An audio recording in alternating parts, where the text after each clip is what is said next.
I'm Anne, a 58-year-old restaurant owner from Chicago who raised my daughter Madison single-handedly after her father left when she was just 3. We've had our challenges over the years, but nothing prepared me for the shock of receiving a $90,000 invoice for a wedding I wasn't even invited to. The note attached read, "You should feel lucky I'm letting you contribute at all." When I saw those words from my own daughter, something inside me shifted. Instead of breaking down, I smiled and formulated a plan that would turn her dream wedding completely upside down. If you're watching this from anywhere in the world, hit that like button and subscribe to hear how I transformed the most hurtful rejection of my life into a powerful lesson about family respect and unconditional love. I grew up in the northwest suburbs of Chicago, the middle child in a working-class family where my parents instilled the values of hard work and perseverance. My father worked at the steel mill for 35 years, while my mother balanced part-time bookkeeping with raising 3 children. They weren't wealthy by any means, but they made sure we never went without necessities and taught us the difference between wants and needs. From an early age, I found sanctuary in our small kitchen, watching my grandmother transform simple ingredients into magnificent meals that brought the family together. By 12, I was experimenting with recipes, and by 16, I knew I wanted to pursue culinary arts professionally. My parents were supportive but practical, insisting I learn the business side of the industry as well. After high school, I enrolled in the culinary program at a local community college, working evenings at a neighborhood Italian restaurant to pay for my education. It was exhausting, but exhilarating, confirming that I had chosen the right path. During my second year, I transferred to a more prestigious culinary school in downtown Chicago, where I met Jack Bennett. Jack was charismatic, talented, and ambitious.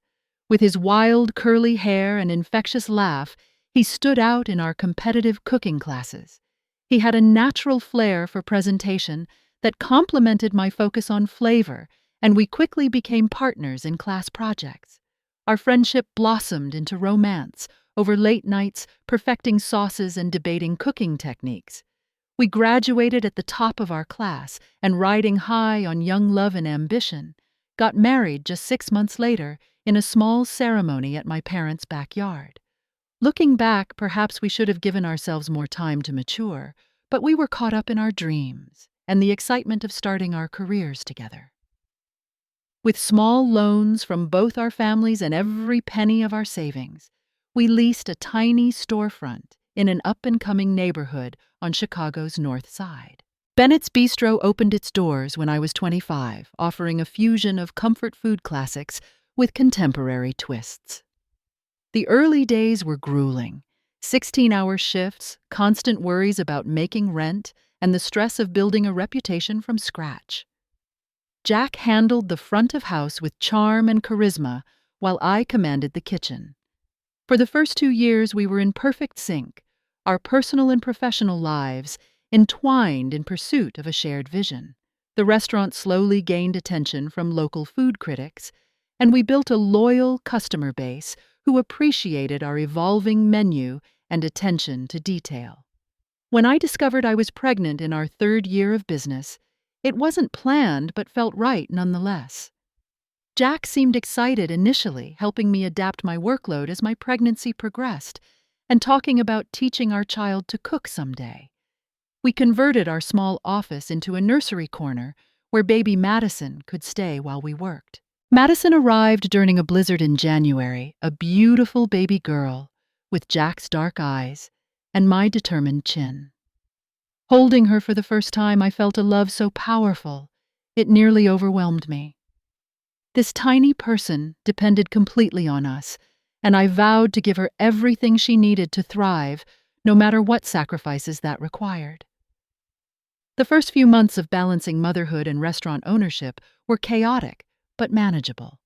Jack's mother came to help for a few weeks, and we hired an additional line cook to cover when I needed to step away. Madison was a relatively easy baby who seemed content in the restaurant environment, often sleeping soundly, despite the kitchen noise, or charming customers from her carrier. The problems began gradually during Madison's first year. Jack started staying out after closing, claiming he was networking with other restaurateurs or suppliers. His drinking increased, and he became defensive when I questioned the growing gaps in our business account. I discovered later that he had developed a gambling problem, frequenting poker games and placing increasingly large bets on sports. By the time Madison was 2, our relationship had deteriorated significantly. Jack was present physically but absent emotionally, contributing less to both parenting and the restaurant. We argued frequently, always after hours, to shield Madison and our staff from the tension. I suggested counseling, but he refused, insisting he had everything under control. The breaking point came shortly after Madison's 3rd birthday. I arrived at the restaurant one morning to find our safe empty, nearly $15,000 in weekend receipts gone. Jack was nowhere to be found. He had left a hastily written note saying he needed space and would be in touch about repaying the money. He never did. The devastation was complete, emotionally, financially, and practically. I was suddenly a single mother with a failing business, substantial debt, and a broken heart. Those first weeks after Jack left remain a blur of tears, sleepless nights, and frantic calculations of how to stay afloat. My parents offered to let us move in with them, but I refused. The restaurant was Madison's inheritance and my life's work. I couldn't bear to lose it. Instead, I negotiated with suppliers for extended payment terms, reduced our operating hours temporarily, and streamlined the menu to cut costs. The head chef position I had shared with Jack now fell entirely to me, along with all the business decisions and parenting responsibilities. I converted a storage room at the restaurant into a small play area for Madison and enrolled her in a half-day preschool program when I could finally afford it. My days started at 5 in the morning with prep work and ended well past midnight, after closing with precious little time in between dedicated solely to my daughter. Despite these challenges, or perhaps because of them, the restaurant began to evolve. Without Jack's sometimes erratic influence, the menu became more consistent, focusing on the dishes customers loved most. I developed a signature roasted chicken with herbed butter that became our most requested item, and introduced a rotating selection of seasonal specials that kept regulars coming back. Local food critics took notice of the positive changes, and a favorable review in the Chicago Tribune brought new customers. By Madison's 5th birthday, Bennett's Bistro was not just surviving but beginning to thrive. I kept the name despite Jack's abandonment, partly because of the established brand recognition, and partly because it was Madison's surname too. As the business stabilized, I was able to create more structure in our lives. I hired reliable staff, including a talented sous chef who could handle the kitchen when I needed to attend Madison's school events or take rare days off. We moved from our tiny apartment above the restaurant to a modest 2-bedroom condo nearby, giving Madison her first real bedroom. Throughout elementary school, Madison flourished. She was bright, sociable, and creative, excelling in both academics and arts. I made sure she had opportunities I never had: piano lessons, summer camps, art classes, working extra catering jobs to afford these extras without compromising our basic needs.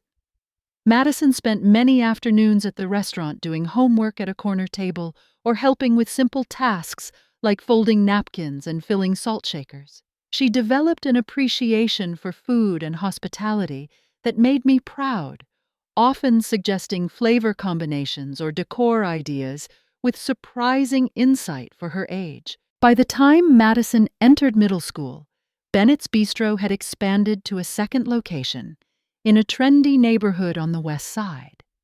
The increased revenue allowed me to hire a general manager, reducing my working hours to a more reasonable schedule that let me be present for Madison's increasingly active teenage years. I wanted Madison to understand the value of hard work, so she took on a formal part-time position at the original restaurant location. During high school summers, rotating through different stations to learn all aspects of the business. She showed talent, but not passion for culinary work, which I accepted without disappointment. My goal had never been to force her into the family business, but to give her choices I never had.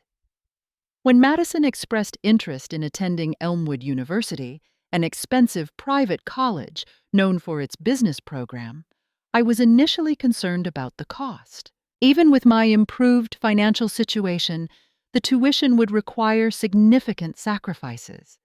But seeing her excitement as she toured the campus and hearing her articulate how the program aligned with her career goals, I couldn't deny her this opportunity.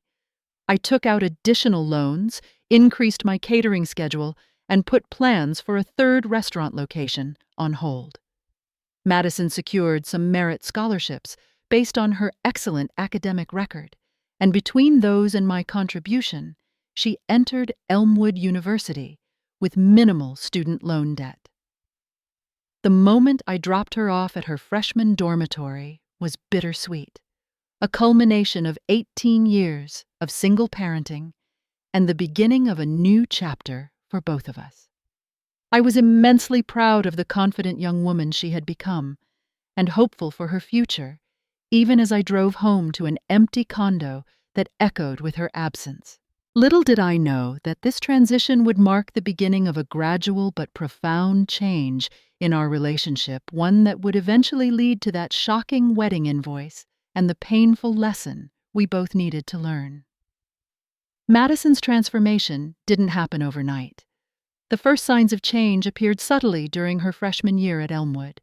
Her calls home became less frequent and shorter, often ending abruptly when friends invited her to social events.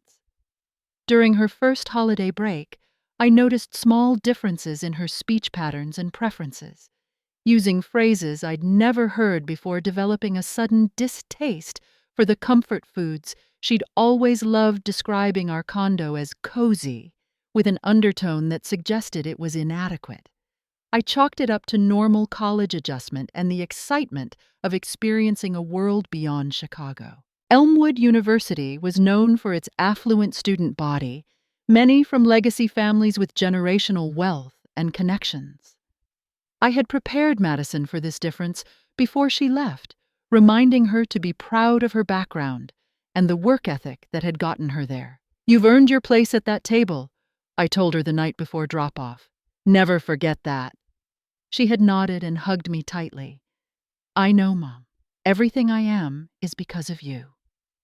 Those words echoed painfully as I watched her gradually become someone I barely recognized over the next 4 years. By sophomore year, Madison had secured a coveted spot in Delta Phi Epsilon, an exclusive sorority known for its connections to Chicago's social elite. Her new sorority sisters came from families with names on buildings and endowed chairs. Weekend trips to vacation homes in Michigan and spring breaks in Europe became regular topics in our increasingly infrequent conversations. When I managed to visit campus for Parents' Weekend that year, Madison gave me a rushed tour, conspicuously avoiding introductions to her friends who passed by.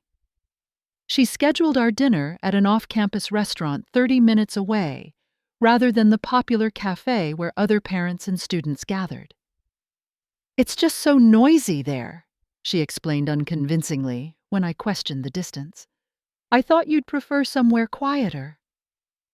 During dinner, she seemed constantly distracted, checking her phone and offering only cursory responses to my questions about her classes and activities. When the server asked about our relationship and I proudly identified myself as Madison's mother, I noticed her slight wince. The most revealing moment came when I mentioned a potential visit from her to help with a special anniversary event at the restaurant. "Actually, I don't think I'll have time," she said, stirring her pasta without making eye contact. And honestly, Mom, I'm focusing on corporate finance now. The restaurant industry is, well, it's not really my professional direction. I understand that, sweetie, I replied, trying to mask my hurt. I just thought it might be nice to have you there for the celebration. 20 years in business is quite a milestone. She glanced up briefly. Maybe. Let's see how my schedule looks. She never came to the anniversary event citing midterm preparations that couldn't be postponed. Junior year brought an internship at Harrison and Powell, a prestigious investment firm in downtown Chicago. Despite living in the same city during this summer position, Madison rented an apartment in an upscale neighborhood with two sorority sisters rather than staying at home. It's closer to the office, she explained, and Brittany's dad is covering our rent as a graduation gift to her, so it's basically free. I offered to host a dinner at the apartment to celebrate her internship, suggesting I could cook her favorite childhood dishes for her and her roommates. That's sweet, Mom, but we're pretty busy with work happy hours and networking events, she deflected. Maybe another time. Another time never came. Her occasional visits home became increasingly brief and formal, as though she were fulfilling an obligation, rather than returning to a place of comfort. She began referring to my successful restaurants as my little business, when speaking to others minimizing 2 decades of entrepreneurship and growth. It was during this internship that Madison met Bradley Powell, a junior associate at the firm and the son of one of the founding partners. Their relationship developed quickly, with Madison becoming a regular presence at Powell family functions, while Bradley remained conspicuously absent from any events involving me. I finally met Bradley at a hurried coffee meeting Madison arranged near my restaurant. Tall, conventionally handsome, and impeccably dressed in what I recognized as a hand-tailored suit, he greeted me with a firm handshake and practiced smile that never reached his eyes.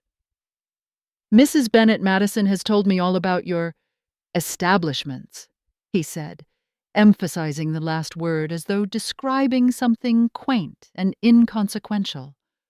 My family enjoys dining at Le Bernardin whenever we're in New York. Do you know it? I'm familiar with it. I responded, evenly recognizing the name drop of the world-famous 3 Michelin star restaurant as a deliberate reminder of our different worlds. Chef Reipert does remarkable work. Indeed, Bradley replied with mild surprise at my knowledge. Perhaps you could get some inspiration for your menu. Throughout the 30-minute meeting, Bradley dominated the conversation with references to his family's connections, their summer home in the Hamptons, and his plans for a fast-track career path to partner. He spoke to and about Madison as though her association with him had elevated her status, patting her hand condescendingly when she mentioned her own career aspirations. As they prepared to leave for what Bradley called a little gathering at the club, he handed me his business card with a practiced motion. If you ever need restaurant advice or are considering selling, I know several hospitality groups looking for acquisition opportunities, he said with what I'm sure he considered generosity. Madison said nothing to counter this presumption, merely giving me a quick hug goodbye. After they left, I sat alone at the cafe table, turning Bradley's card over in my fingers, and trying to reconcile this interaction with the daughter I thought I knew. The Madison I raised would have proudly introduced me as the woman who built a successful restaurant group from nothing while raising her alone. She would have challenged Bradley's condescension rather than smiling silently beside him. Senior year accelerated Madison's distancing. Her social media, once filled with casual pictures with high school friends and family celebrations, transformed into carefully curated images of charity, galas, exclusive restaurants, and weekend getaways with Bradley. Her appearance changed too. Designer clothes replaced her former practical style, and her natural hair color was lightened to a platinum blonde that matched the aesthetic of Bradley's social circle. When Madison graduated with honors from Elmwood, I sat alone in the audience, having been allocated only one ticket, despite my requests for additional seating for my parents, who wanted to attend their only grandchild's college graduation. The Powell family occupied an entire row near the front, arriving late and leaving immediately after the ceremony for a private celebration to which I was not invited. Madison stopped by my condo briefly the following day to pick up some childhood mementos before moving permanently into a downtown apartment that Bradley's parents had purchased as a graduation gift for the couple. She seemed uncomfortable in her former home, glancing around with an expression that bordered on distaste. "You could update this place a bit, Mom," she commented, running a finger along my beloved but admittedly worn kitchen counter. "Bradley knows a great interior designer who could help you modernize." "This place suits me just fine," I replied, trying to keep my tone light. "Not everyone needs the newest and shiniest things to be happy." She frowned slightly. "It's not about being shiny. It's about presenting yourself properly. First impressions matter in business. 23 years of success suggests my first impressions are doing okay," I said more sharply than intended. Madison sighed with exaggerated patience. "That's different. You've built your reputation in a specific market segment. I'm talking about breaking into more elevated circles." The implication that my achievements existed in a lower tier than those she now aspired to stung deeply. This daughter, for whom I had sacrificed sleep, relationships, and financial security, now looked at my life's work as something to overcome rather than celebrate. After Madison moved in with Bradley, our already strained relationship became increasingly distant. Invitations to dinner were declined with thinly veiled excuses about their busy social calendar. My birthday gift, a handcrafted leather journal I had noticed Madison admiring months earlier, received a perfunctory text message thanks 3 days after delivery, while social media showed her effusive public gratitude for the diamond earrings Bradley's parents had given her for no special occasion at all.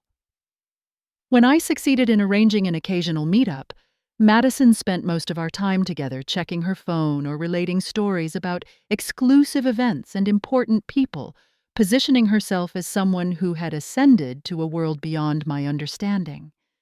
She began prefacing recommendations with phrases like, "You probably haven't heard of this," or "It might be a bit sophisticated for your taste." Each interaction left me questioning where I had gone wrong. Had my focus on work during her childhood created this hunger for status and material validation? Had I somehow failed to instill the values of authenticity and gratitude that my parents had passed to me, or was this simply the influence of Bradley and his world, a temporary phase she would eventually outgrow? I clung to this last hope, remembering moments from Madison's childhood that revealed her true nature. Her empathy for a classmate whose family couldn't afford school trips, her genuine appreciation for the sacrifices of our restaurant staff, her once fierce defense of me when a customer had been needlessly rude. That Madison still existed somewhere beneath the polished surface and practiced smile. I just needed to be patient until she found her way back to herself.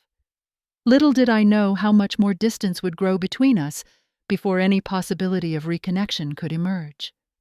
I learned about Madison and Bradley's engagement through Instagram.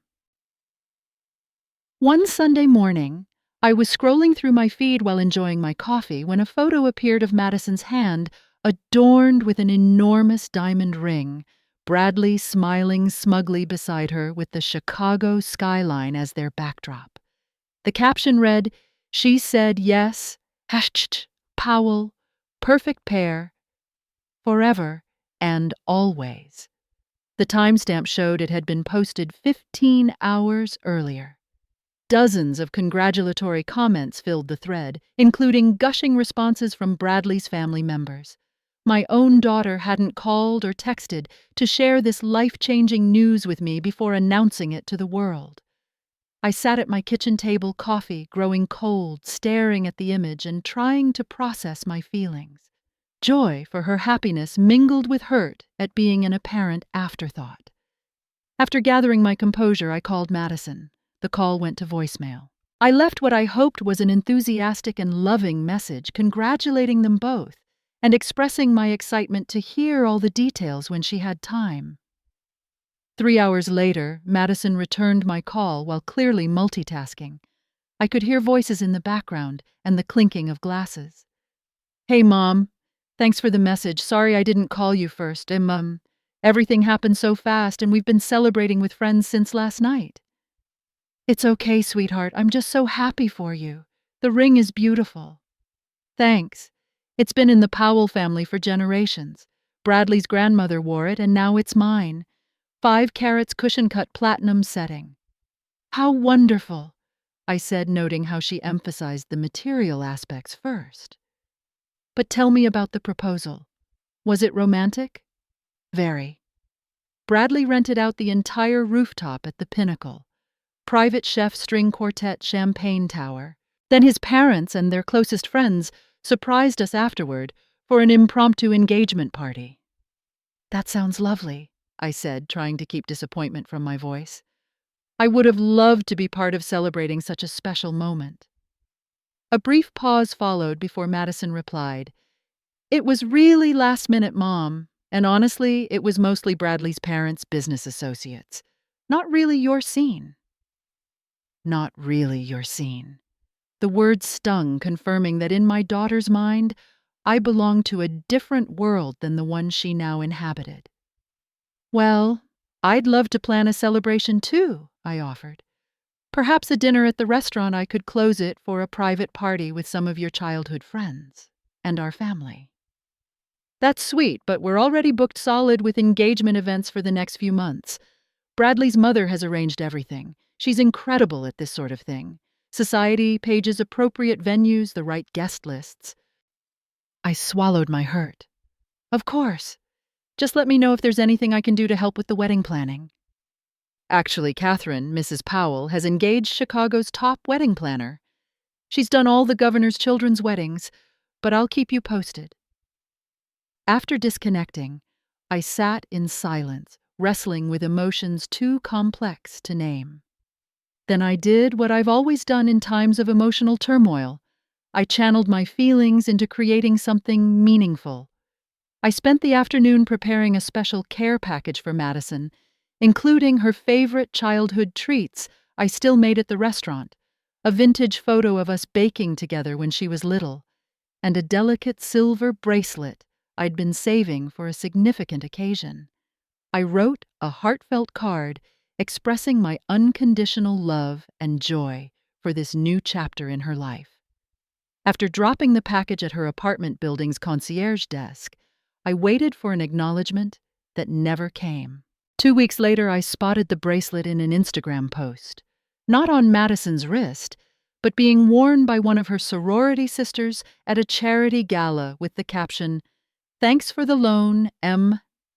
Something borrowed." The weeks that followed brought a flurry of social media posts documenting Madison and Bradley's engagement celebrations, cocktail parties at private clubs, a weekend at the Powell family lake house, an engagement photo shoot featured in a local luxury magazine. My invitations to meet for coffee or dinner were consistently declined with variations of "swamped with wedding planning" or "tied up with work." Determined to maintain some connection, I called Madison about 2 months after the engagement to inquire more specifically about the wedding plans and my potential role. "I was wondering about the wedding date and location," I said when she answered, sounding rushed as usual. "I'd like to make sure I'm available and prepared.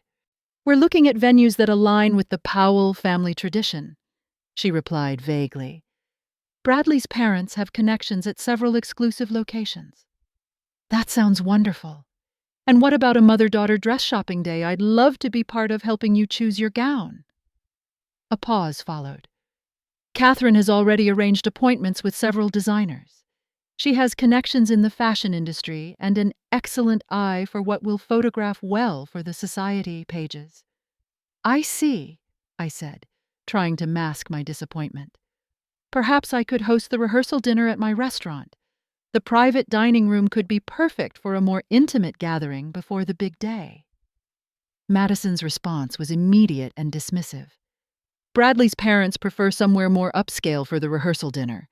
They're thinking the Peninsula or the Four Seasons, somewhere that better reflects the overall wedding aesthetic. Each rejection felt like a small cut, but I persisted. What about the bridal shower or bachelorette party? I'd be happy to help coordinate with your bridesmaids. Everything's already arranged, Mom. Bradley's sisters and my sorority friends have it handled. The shower will be at the Powell Country Club, and the bachelorette is a weekend in Napa, at a vineyard owned by one of Bradley's father's clients. Finally, I asked the question I'd been dreading but needed answered. Madison, what role do you see me having in your wedding as your mother? I want to be involved in this important day. Her sigh was audible. Mom, this wedding is going to be different than what you might envision. It's being designed to meet certain expectations in Bradley's circle. His family has a certain way of doing things, and I need to respect that. I understand there are traditions and expectations, I replied carefully. But surely there's a place for your mother in those traditions. Of course you'll attend, she said, as though granting a concession. We just need to make sure everything is cohesive. Catherine suggested you might be more comfortable with a simpler role, given that these types of high society events might not be familiar territory for you. The implication was clear. I was an embarrassment, a reminder of a background she was trying to leave behind.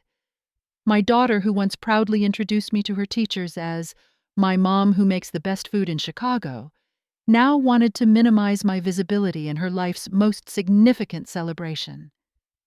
I see, was all I could manage to say. I've got to run to a cake tasting with Catherine, Madison said, clearly relieved to end the conversation. I'll keep you updated on the plans. 2 days later, I received a text from a friend whose daughter had attended Elmwood with Madison. Just saw Madison's engagement party pictures in the society section. Was it as elegant as it looked? I hadn't known there was an engagement party. Searching online, I found photographs of a lavish event at the Chicago Yacht Club. Madison beamed beside Bradley, surrounded by elegantly dressed guests, including several local celebrities and business leaders. Bradley's mother, Catherine, stood proudly on Madison's other side, her arm around my daughter, in a maternal pose that made my heart constrict. The accompanying article described the event as the first in a series of celebrations leading up to what promises to be the society wedding of the season. It mentioned Bradley's family background in detail and described Madison merely as a business graduate of Elmwood University with no reference to her family or upbringing. I had been erased from my daughter's narrative. As winter turned to spring, I watched Madison's wedding preparations unfold from an ever-increasing distance. Each Instagram post revealed another decision made without my input or knowledge. The selection of a renowned cathedral for the ceremony, the booking of Chicago's most exclusive hotel ballroom for the reception, the choice of a designer dress that probably cost more than a year's tuition at Elmwood. The wedding hashtag #PowellPerfectPair appeared on every post, reinforcing that Madison was transitioning not just into marriage, but into a complete identity change. There was no acknowledgement of her Bennett heritage, no reference to the family that had supported her journey to this point. Through mutual acquaintances, I heard rumors about the extravagance being planned: imported flowers, custom-blended champagne, a guest list approaching 300 people, many of whom Madison had likely never met before her engagement. The wedding was clearly being positioned as a networking event and status declaration for the Powell family, as much as a celebration of love. With each passing week, my hope of meaningful inclusion faded. I began to prepare myself emotionally for attending my only child's wedding as little more than an afterthought, someone to be seated at a distant table away from the important guests. I even started shopping for an appropriately understated dress, wanting to ensure I didn't embarrass Madison with my appearance. Nothing, however, could have prepared me for what arrived in my mailbox that quiet Sunday morning, 3 months before the wedding date I had pieced together from social media clues. Nothing could have prepared me for the shock of opening that expensive embossed envelope to find not an invitation, but an invoice that would change everything between us. The Sunday morning started like any other. I woke early as decades in the restaurant business had programmed me to do even on my day off. After making a pot of coffee, I settled into my favorite armchair by the window with the newspaper and enjoyed the peaceful start to the day. Around 9, I headed downstairs to collect my mail, exchanging pleasant greetings with my neighbor, Mrs. Hernandez, in the lobby. Among the usual assortment of bills and advertisements was a cream-colored envelope made of heavy, expensive paper. My name and address were written in elegant calligraphy, and the envelope was sealed with a custom wax stamp bearing the intertwined initials M&B. My heart lifted at the sight. Surely this was Madison's wedding invitation, finally acknowledging my place in her special day. Back in my apartment, I carefully broke the seal and pulled out the contents. Instead of an invitation, I found several pages of heavyweight stationery. The first page bore an elaborate letterhead with Madison and Bradley Powell wedding in ornate script at the top. For a moment, I stared in confusion. Then my eyes focused on the bold heading, Financial Contribution Invoice. Below was an itemized list.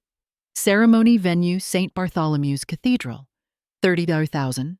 Reception venue, the Whitman Hotel. Grand ballroom, $45,000. Catering and beverage service per guest, $500 and $300 guests, $50,000. Floral arrangements and decor, $35,000. Wedding gown and accessories, $28,000. Photography and videography, package, $22,000.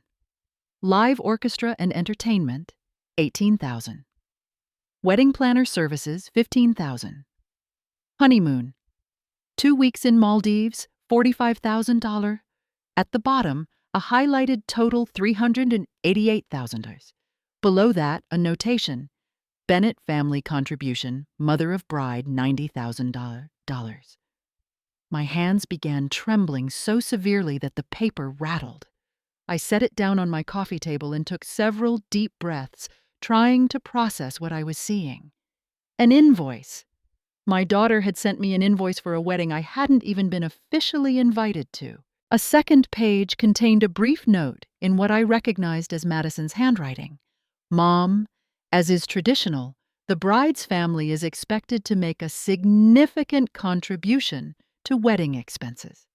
After consultation with our wedding planner and the Powells, we've determined that $90,000 represents a reasonable portion for you to cover primarily the honeymoon and partial venue costs. You should feel lucky I'm letting you contribute at all, considering the differences in our social circles. The Powell family has graciously agreed to cover the majority of expenses to ensure the event meets the standards expected by their colleagues and friends. Please transfer the funds to the enclosed account by the 1st of the next month to secure vendor contracts. Unfortunately, due to space limitations and the need to maintain a certain atmosphere, we won't be able to include you in the ceremony or reception. Your contribution is your participation. Madison. I read the note 3 times, each reading more painful than the last. The daughter I had raised, the child for whom I had sacrificed everything, was not only excluding me from her wedding, but demanding I pay for nearly $100,000 of it. And she expected me to feel lucky for the privilege. The physical reaction was immediate.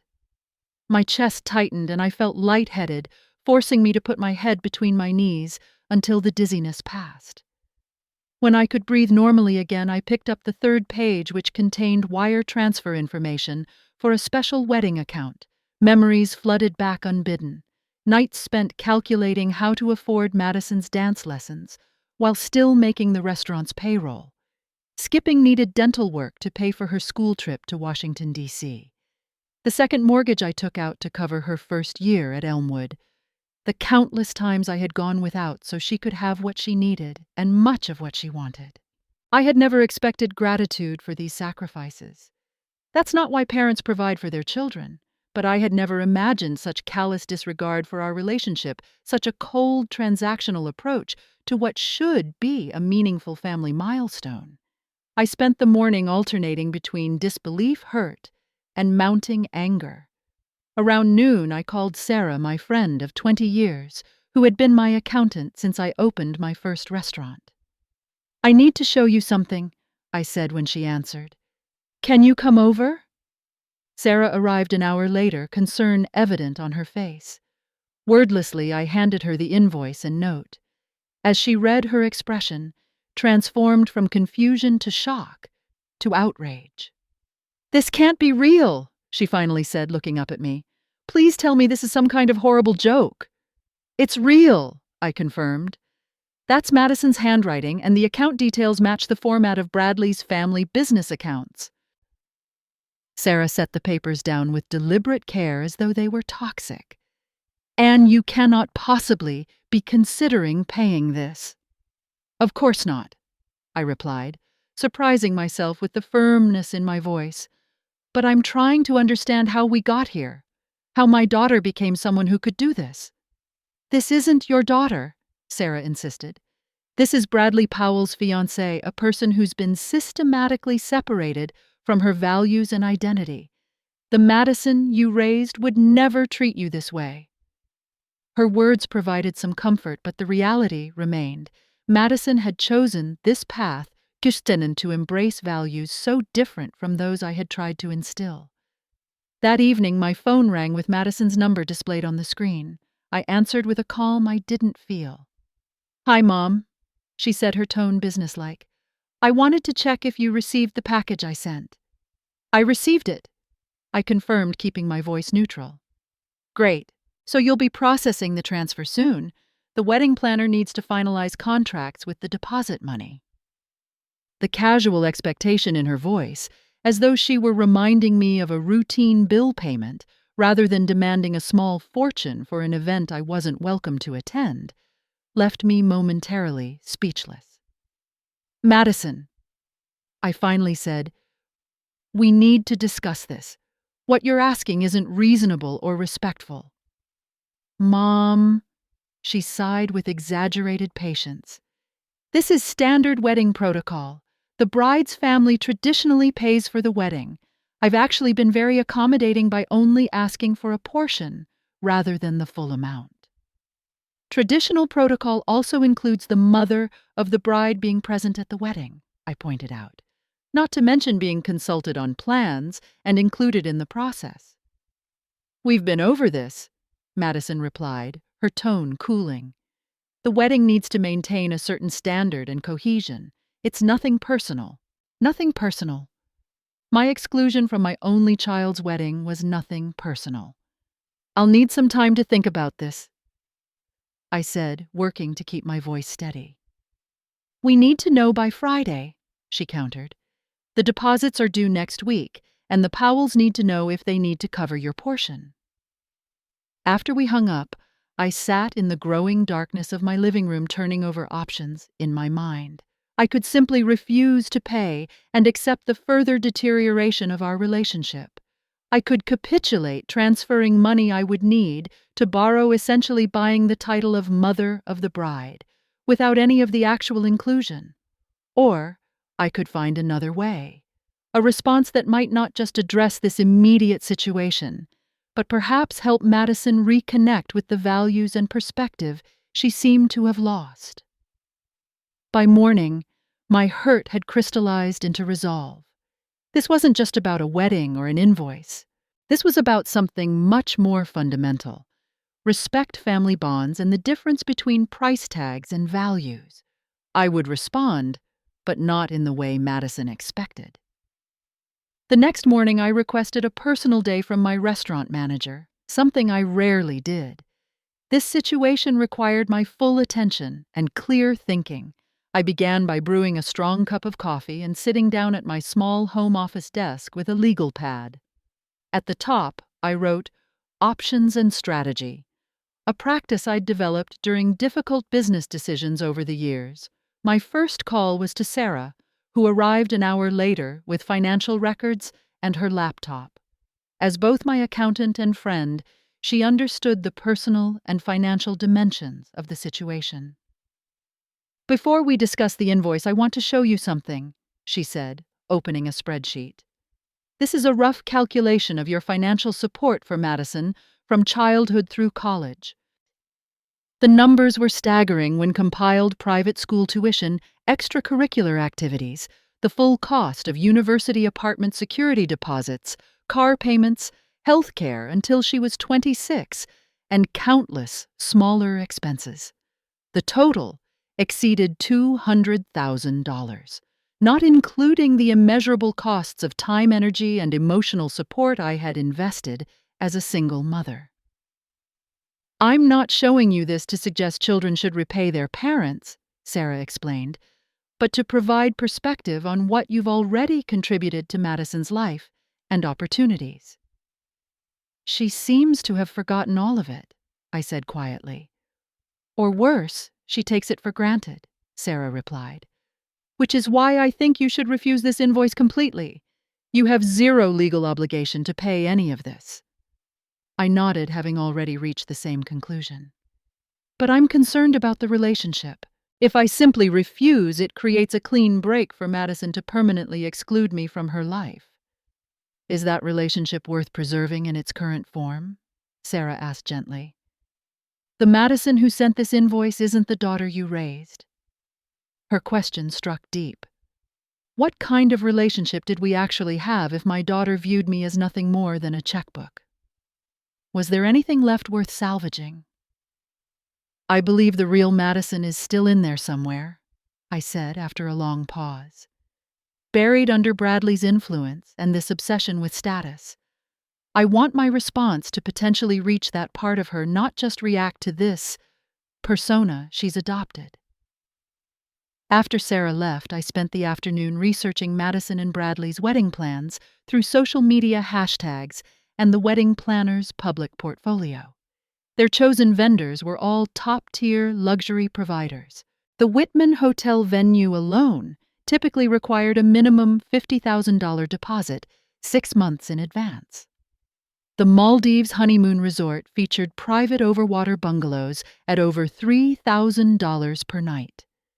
By early evening, I had compiled extensive notes about their planned celebration. I then called Eleanor Jenkins, a family law attorney who had helped me with business contracts over the years. "From a legal standpoint, you have no obligation whatsoever to pay any wedding expenses," Eleanor confirmed after I explained the situation. "Parental support obligations end when a child reaches adulthood, and contributing to a wedding is entirely voluntary." "And if I were to offer a smaller contribution with specific conditions?" I asked. "That would be a gift, not an obligation, and you're entitled to set any parameters you choose," she replied. "Just be aware that gifts with conditions can sometimes create more conflict than clarity." Armed with legal and financial clarity, I began drafting a response letter to Madison. This would not be an emotional reaction, but a considered, purposeful communication that might serve as a wake-up call.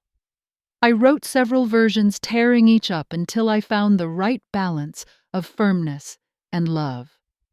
The final letter began with a comprehensive accounting of the financial support I had provided throughout Madison's life, not as a demand for gratitude, but as a reminder of the consistent prioritization of her needs and dreams. I included specific examples of sacrifices made: the vacation I canceled to pay for her semester abroad, the retirement contributions I reduced to cover her graduation trip, the business expansion I delayed to ensure she graduated debt-free. Next, I outlined 3 options for moving forward. Option 1. I would contribute $5,000 toward the wedding, a generous gift rather than an obligatory payment. on the condition that I was properly included in the celebration as mother of the bride with appropriate recognition and involvement. Option 2.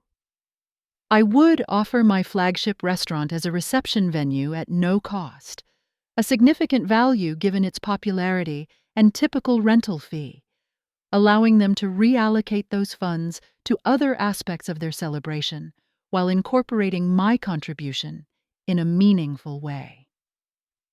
Option 3.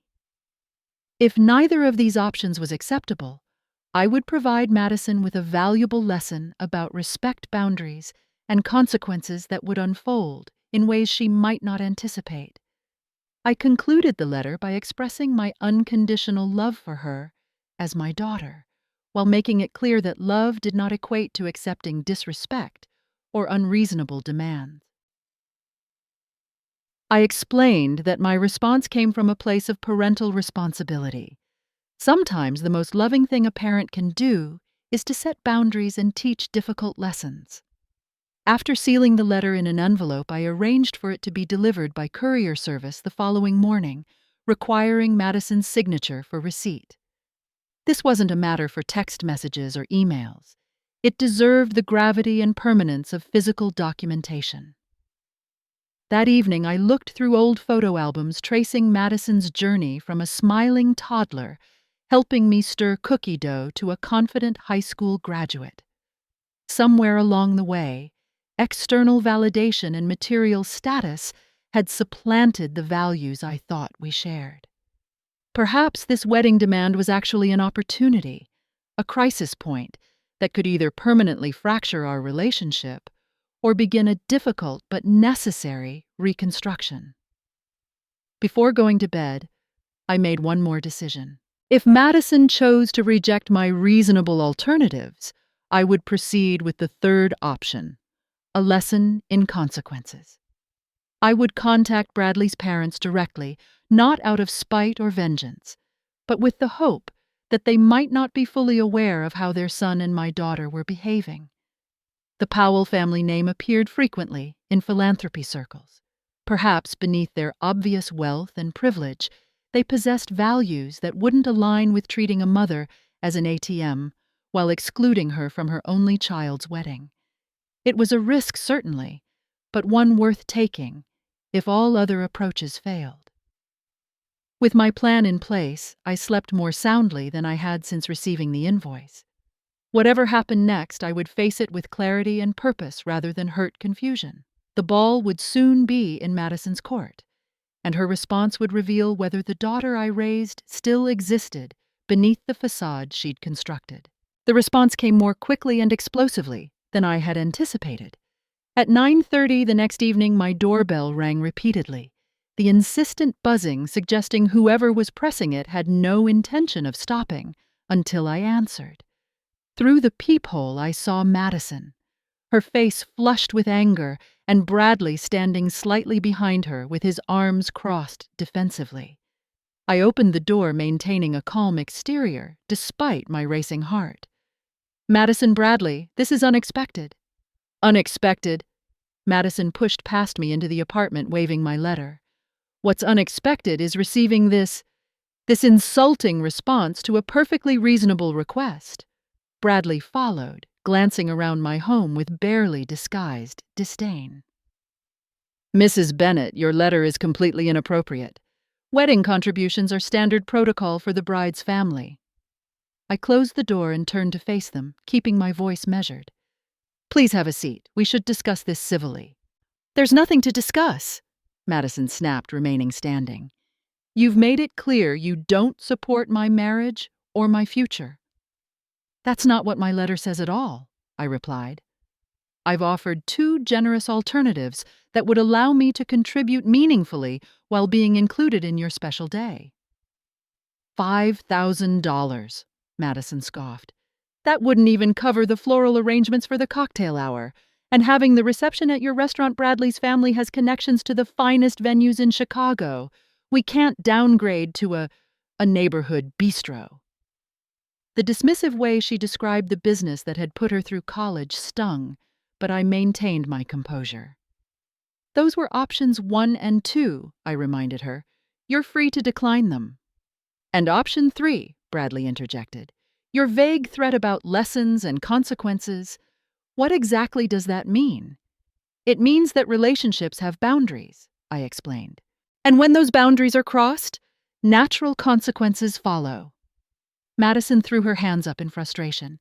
This is absurd. Every other mother would be thrilled to contribute to her daughter's perfect day. Instead, you're making this about you and your feelings. This became about feelings the moment you decided to exclude me from your wedding while demanding nearly $100,000. I countered, my voice still calm but firm. That's not how family treats family, Madison. Bradley stepped forward, his corporate negotiation face firmly in place. Let's be practical here. The wedding plans are set, contracts are pending, and the Powell name is attached to this event. We need to resolve this financial matter quickly and efficiently. You're right about one thing, Bradley, I agreed. This needs resolution. But sending an invoice to a mother who isn't even invited to the wedding isn't practical or reasonable. It's deeply disrespectful. Madison's expression shifted from anger to manipulation, a tactic I recognized from her teenage years when she wanted something expensive. Mom, I thought you'd be happy to help make my wedding day special, she said, her voice softening slightly. After all, you've always wanted the best for me. I do want the best for you, Madison, but the best isn't always the most expensive, and it certainly isn't achieved by treating family as ATMs. Bradley checked his watch impatiently. Bottom line, Mrs. Bennett, will you be transferring the $90,000 or not? We have other appointments this evening. His dismissive tone clarified everything. In their minds, I was simply a financial transaction to be completed, not a mother with valid feelings or a person deserving of basic respect. The answer is no, I said definitively. I will not be transferring $90,000 for a wedding I'm not welcome to attend. Madison's face hardened again. Fine, then we're done here. We're done. She moved toward the door, then turned back with a cold stare. And we're done, period. If you can't support the most important day of my life, then you're choosing not to be part of my life at all. Bradley placed his hand on the small of Madison's back, guiding her toward the exit. For the record, Mrs. Bennett, this decision will have lasting consequences for your relationship with the Powell family as well. We have significant influence in Chicago's business community. The thinly veiled threat didn't intimidate me. After 25 years as a successful restaurateur in a competitive market, I'd faced far worse than a privileged young man's posturing. I'm well aware of choices and consequences, Bradley, I replied evenly. Are you? As they reached the door, I called out once more. Madison. She paused but didn't turn around. I love you. That hasn't changed and won't change. When you're ready to talk, really talk, I'll be here. She left without responding, Bradley close behind her. The door closed with a definitive click that seemed to echo in the sudden silence of my apartment. I stood motionless for several minutes, absorbing what had just occurred. My daughter had effectively severed our relationship over money and social status. The pain was acute, but beneath it was a surprising clarity. Madison needed to experience the consequences of her choices, not out of punishment, but as the only path toward potential growth and reconnection with her authentic self. The next morning, I implemented the third option from my letter. I researched the Powell family's primary residence in Connecticut, finding it in a prestigious neighborhood outside Hartford. Rather than calling ahead, I booked a flight for the following day. This conversation needed to happen in person, where nuance and genuine emotion couldn't be lost in translation. Before leaving, I gathered family photos, documentation of Madison's upbringing and education expenses, and copies of the wedding invoice and my response letter. I wasn't seeking allies in a battle against my daughter, but I believed Bradley's parents deserved to know exactly what was being done in their family's name. The 3-hour flight to Hartford gave me time to refine my approach. This wasn't about embarrassing Madison or creating drama. It was about truth transparency and the hope that somewhere in this tangled situation, a path back to an authentic relationship with my daughter might emerge. What I couldn't have anticipated was how this confrontation would transform not just my relationship with Madison, but the entire trajectory of her future marriage and identity.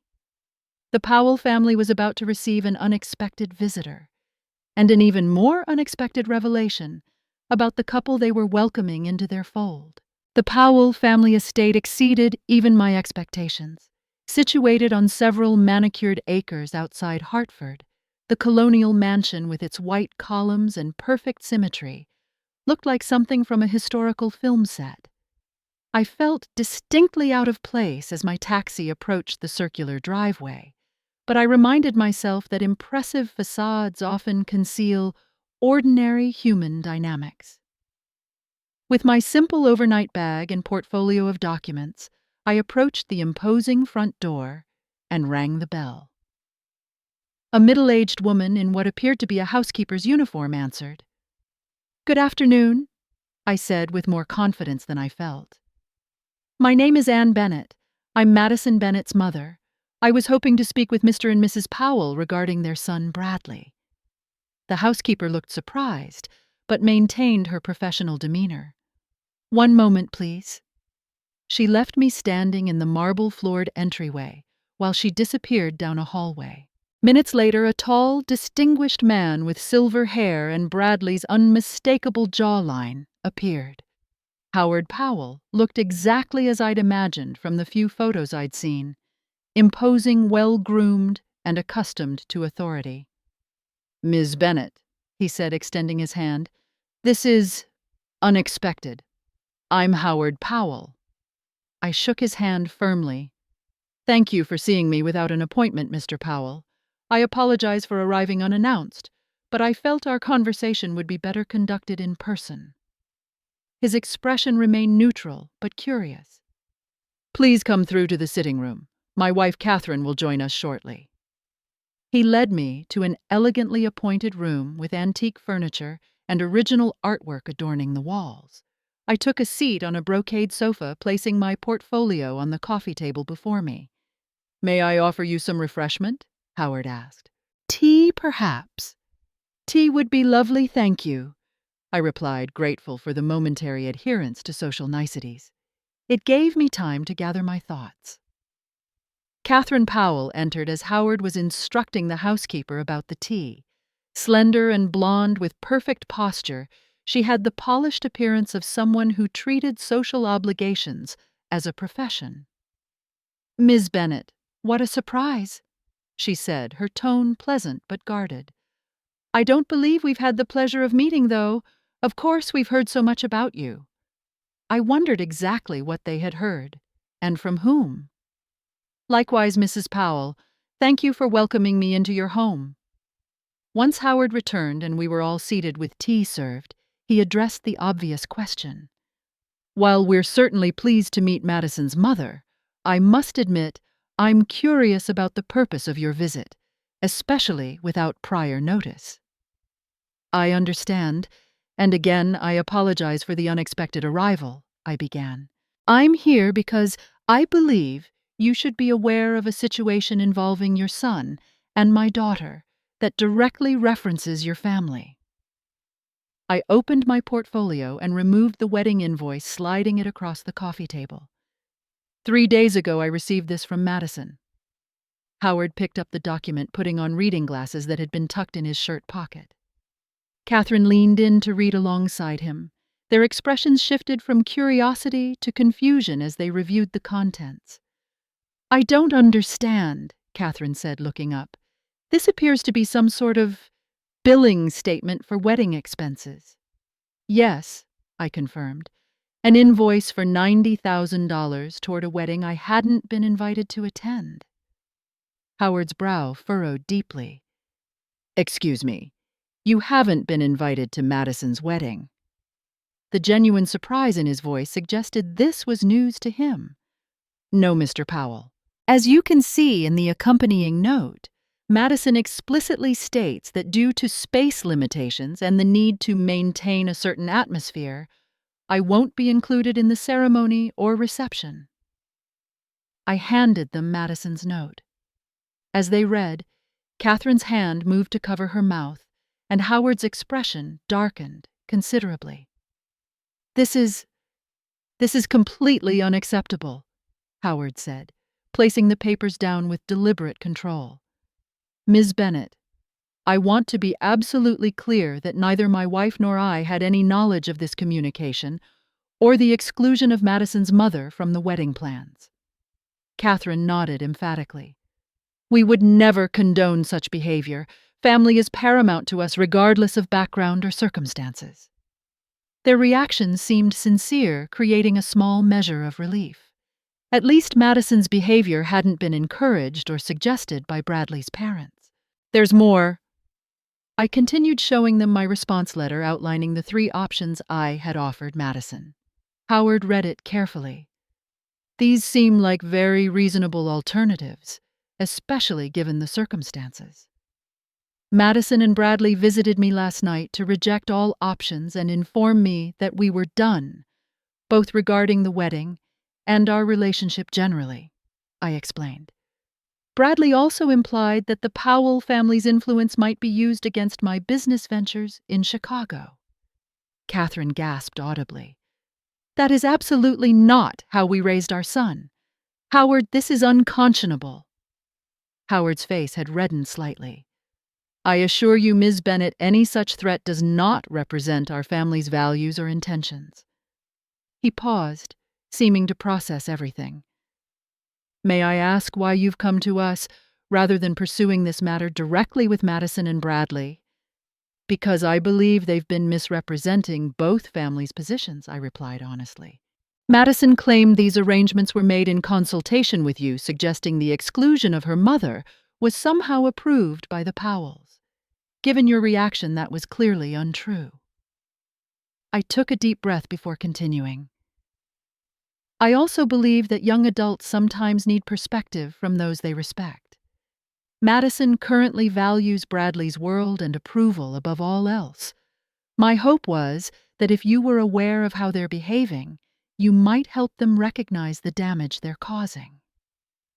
Howard and Catherine exchanged a look that suggested a private communication developed over decades of marriage. "Ms. Bennet, may I call you Anne?" Catherine asked. When I nodded, she continued. "Anne, I'm deeply embarrassed by this situation. We've always taught our children that wealth and social position come with responsibility and grace, not entitlement or cruelty." Howard added, "We were actually looking forward to meeting you at the engagement dinner next week. Bradley told us you were unable to attend due to business commitments." Another lie revealed. "This is the first I've heard of any engagement dinner." The conversation that followed was both revealing and disturbing. As we compared notes, a pattern emerged of Madison and Bradley systematically misrepresenting each family to the other. Bradley had apparently told his parents that I was distant and uninterested in Madison's life, focused entirely on my struggling restaurant business. Meanwhile, Madison had characterized the Powells as exclusive and judgmental of her background, requiring her to distance herself from her former life to be accepted into their circle. "Nothing could be further from the truth," Catherine insisted. "We've been asking Bradley to arrange a dinner with you since the engagement was announced. We have tremendous respect for self-made business owners." Howard nodded. "I started our investment firm with a loan from my uncle and built it over 30 years. The family wealth is relatively recent, not generational, as they might have suggested." As our discussion continued, Howard excused himself briefly to make a phone call. When he returned, his expression was grave. "I've spoken with our family accountant," he said. "It appears Bradley has been making concerning financial decisions recently. The wedding budget he presented to us was significantly inflated, and now I understand why. It seems he intended to pocket the difference between your contribution and the actual costs. The revelation was shocking, but somehow not surprising given the pattern we were uncovering. "There's something else you should know," Catherine added reluctantly. "Bradley lost his position at the firm 3 months ago, a situation his father gave him the dignity of resigning from rather than being terminated. His spending has been reckless, and Madison's social media portrayal of their lifestyle is greatly exaggerated." Howard looked genuinely pained. "We've been trying to encourage financial responsibility, but it appears they've been creating an illusion of success while accumulating concerning debt." The full picture was beginning to emerge. Two young people reinforcing each other's worst instincts, building a house of cards based on appearances and deception. "What would you like to do now, Anne?" Catherine asked after a moment of heavy silence. "I didn't come here to damage their relationship or create division," I replied honestly. "I came seeking truth and hopefully a path toward healing the relationship with my daughter."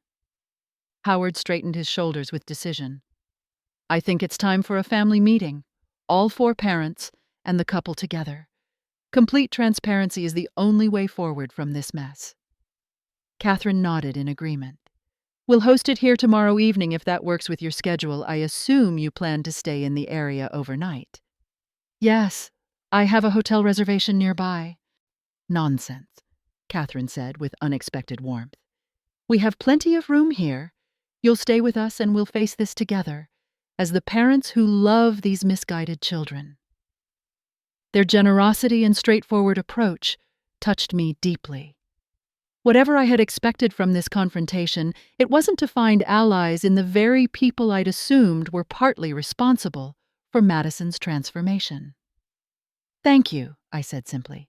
"I'd be grateful for that." As Catherine showed me to a guest room in their sprawling home, she paused at the doorway. "Anne, I want you to know I admire what you did today. It took tremendous courage to come here, and even more to approach this with such dignity and restraint. Whatever happens tomorrow, I believe we've at least established truth between us." That night in the elegant guest room of a house I could never have afforded, I reflected on the unexpected turns this situation had taken.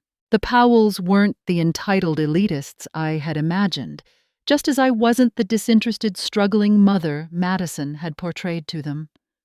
Tomorrow would bring confrontation, certainly, but also the possibility of breakthrough. For the first time since receiving that devastating invoice, I felt genuine hope that my daughter might find her way back. Not just to me, but to herself. The atmosphere in the Powells' formal dining room the following evening was tense with anticipation. Howard sat at the head of the table with Catherine to his right and me to his left, a deliberate seating arrangement that placed us visually as equals rather than adversaries. 2 place settings remained as empty at the opposite end, awaiting Madison and Bradley. "They should be here any minute," Catherine said, checking her watch. "Bradley confirmed they were leaving the city over an hour ago." Howard had called Bradley that morning, simply stating that an important family matter had arisen requiring their immediate presence in Connecticut. He had been deliberately vague, giving the couple no opportunity to prepare excuses or coordinate stories. At precisely 7 o'clock, we heard the front door open and voices in the entryway. Moments later, Bradley appeared in the dining room doorway with Madison just behind him. Their expressions shifted from polite greeting to shock when they saw me seated beside Howard. "Mom," Madison gasped. "What are you doing here?" Bradley's face had drained of color. "Dad, what's going on?" Howard gestured to the empty chairs. "Please sit down. We have important matters to discuss." The couple exchanged an anxious glance before reluctantly taking their seats. Madison studiously avoided eye contact with me while Bradley attempted to maintain a confident facade. "How do you two know each other?" Madison asked, gesturing between Catherine and me. "We met yesterday when Anne came to visit," Catherine replied calmly. "It was long overdue, don't you think?" Bradley cleared his throat. I don't understand why this meeting was necessary. If there are wedding details to discuss, our planner could have coordinated. This isn't about wedding details, Howard interrupted firmly. This is about honesty, respect, and the disturbing behavior you've both been exhibiting. He placed the wedding invoice on the table, followed by my response letter. Would either of you care to explain these? Madison shot an accusatory glance my way. You went behind my back to complain to Bradley's parents. How could you embarrass me like this? That's your concern, Catherine asked incredulously. Embarrassment, not the fact that you attempted to exclude your own mother from your wedding while demanding she pay for it. Bradley attempted to take control of the narrative. There seems to be a misunderstanding. We were simply following traditional wedding etiquette, where the bride's family contributes financially. Traditional etiquette also includes the mother of the bride being present and involved, I pointed out quietly. Howard leaned forward, his expression grave. Bradley, in the past 24 hours, I've learned some deeply troubling things. You've been systematically lying to both families, misrepresenting Anne to us and us to her. You've grossly inflated wedding costs, presumably to pocket the difference. And you've encouraged Madison to treat her mother with shocking disrespect. Bradley's confident facade crumbled. Dad, that's not... I didn't... he stammered. I've spoken with the wedding planner this morning, Catherine interjected. The actual quotes for the venue and services are significantly lower than what you presented to us and attempted to charge Anne. Madison turned to Bradley, confusion evident on her face. What are they talking about? For a moment, Bradley seemed to consider continuing the deception. Then, seeing the resolute expressions of all three parents, his shoulders slumped in defeat. The wedding was supposed to be my comeback, he admitted quietly. After losing my position at the firm, I needed to show everyone that I was still successful, still connected. A grand wedding with the right people would open doors. You lost your job? Madison asked clearly, hearing this for the first time. You told me you were promoted to a special projects division. There is no special projects division, Howard stated flatly. Bradley was asked to resign after making several unauthorized investment decisions that cost clients significant money. The color drained from Madison's face as she absorbed this revelation. So, all those business dinners, the meetings with clients? Didn't exist, Bradley confirmed, unable to meet her eyes. I've been networking trying to secure another position, but no one's hiring after word got around about what happened at Powell and Associates. And our apartment, the trips, the designer clothes. Madison's voice grew increasingly distressed. Credit cards mostly, Bradley admitted. I've been juggling minimum payments, hoping to land something before it all caught up with me. The wedding, I thought if it was impressive enough, it might change people's perceptions, create new opportunities. Madison turned to me, her expression a complex mixture of confusion, embarrassment, and the first hints of remorse. And you weren't invited because I was afraid, Bradley answered before I could speak. Afraid Anne would see through the facade, ask questions about our finances, our future plans. It was easier to exclude her and blame it on social differences than risk exposure. I went along with it, Madison acknowledged, finally looking directly at me. I convinced myself it was about maintaining the right image, the right connections. But really, I was ashamed. Ashamed of me? I asked, the hurt evident despite my attempt at composure. No, Madison replied, tears forming in her eyes. Ashamed of myself, of how easily I'd abandoned everything you taught me about authenticity and integrity, of how quickly I'd prioritized appearance over substance. She paused, wiping at a tear. It was easier to keep you away than to face the person I'd become in your presence.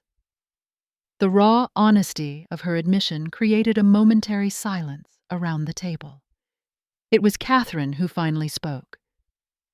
"The wedding, as currently planned, is cancelled," she said with quiet authority. "Not the marriage if you both still wish to proceed, but this excessive spectacle built on deception cannot continue." Howard nodded in agreement.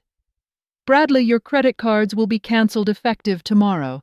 If you wish to rebuild your career and reputation, it will be from the ground up with honesty and hard work." "And Madison," I added, finding my voice. "It's time for some difficult self-reflection about who you truly are and what you actually value. Not what impresses others or photographs well for social media, but what brings genuine fulfillment and integrity to your life."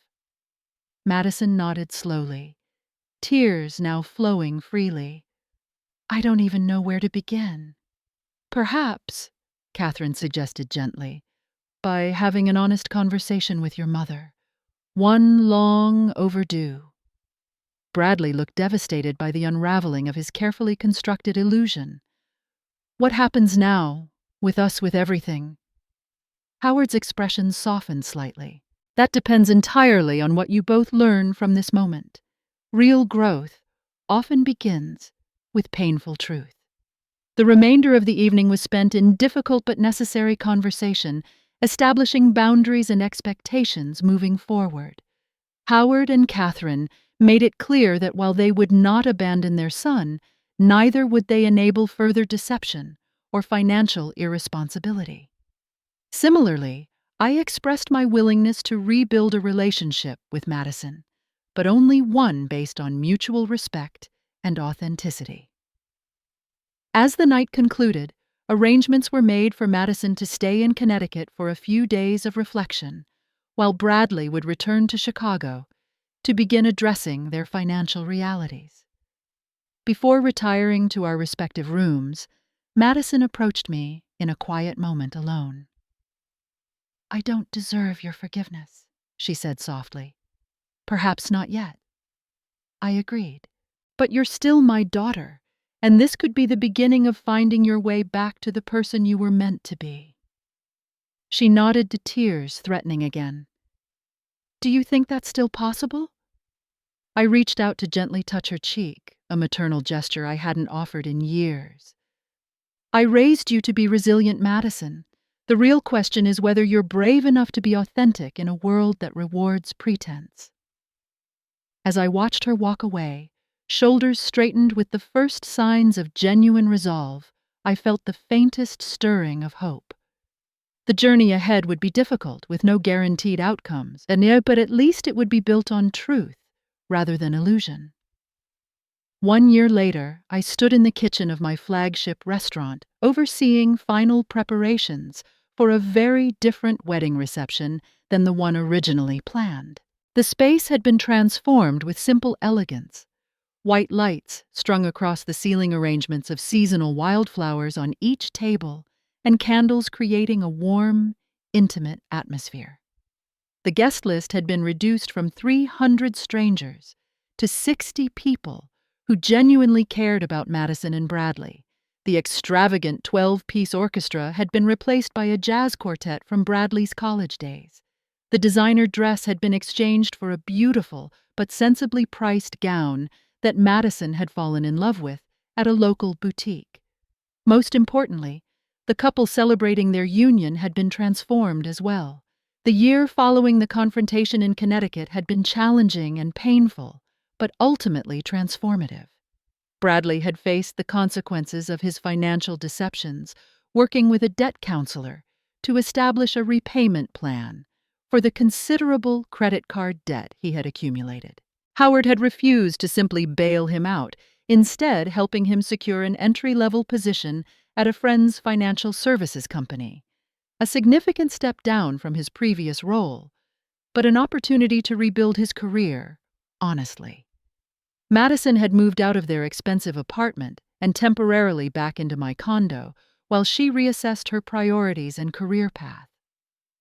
Our relationship had required careful rebuilding with regular therapy sessions, both individually and together, to address the patterns of materialism and status seeking that had nearly destroyed our bond. The wedding invoice that had precipitated everything now sat framed in my home office, not as a reminder of hurt, but as evidence of how a painful moment had ultimately led to healing and growth. Mom, is everything on schedule? Madison appeared in the kitchen doorway, radiant in her simple ivory gown. Guests are starting to arrive. Right on track, I assured her. The appetizers will be ready in 10 minutes, and the main course is prepared for service after the ceremony. She came fully into the kitchen, a space she had once dismissed as beneath her social aspirations, but now appreciated as the heart of my success. The staff greeted her warmly. Over the past months, she had spent time learning the business operations, developing genuine respect for the skill and dedication required to create memorable dining experiences. "I still can't believe we're doing this here," she said, looking around with appreciation rather than the judgment she might have shown a year ago. "It's perfect." "Are you sure no regrets about the cathedral and ballroom?" I asked, genuinely curious rather than accusatory. Madison shook her head firmly. "None. This means something. That matters more than impressing people who don't know us." She paused, taking my hands in hers.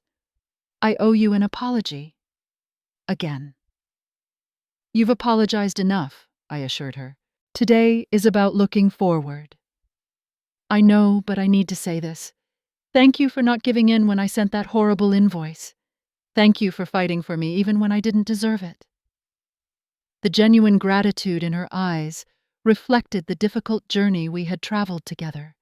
The Madison standing before me now resembled the daughter I had raised, thoughtful, grounded, and capable of genuine connection, rather than the status-obsessed stranger who had emerged during her relationship with Bradley.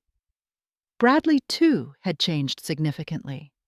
Stripped of the trappings of wealth and privilege, forced to work his way up from an entry-level position, he had rediscovered values that his parents had tried to instill, but that had been temporarily abandoned in pursuit of appearances. His relationship with Madison had been tested by these changes, but ultimately strengthened as they built a more authentic foundation. "Mrs. Bennett, we're ready for the flower placement on the head table," my event coordinator interrupted gently. "Go," Madison encouraged. "I need to finish getting ready anyway. Bradley's parents just arrived." As I directed the final preparations, Catherine Powell joined me near the dessert station. "It's lovely, Anne," she said, surveying the transformation of the restaurant. "So much more meaningful than what they originally planned." "Different values create different celebrations," I replied. "I think they finally understand that." Catherine nodded. "Howard and I were just saying how grateful we are that you came to Connecticut that day. As painful as the confrontation was, it saved all of us from much worse consequences down the road." The ceremony itself was simple but deeply moving. Madison and Bradley exchanged vows. They had written themselves, acknowledging their past mistakes and committing to building a life based on honesty, mutual growth, and genuine connection rather than external validation. During the reception,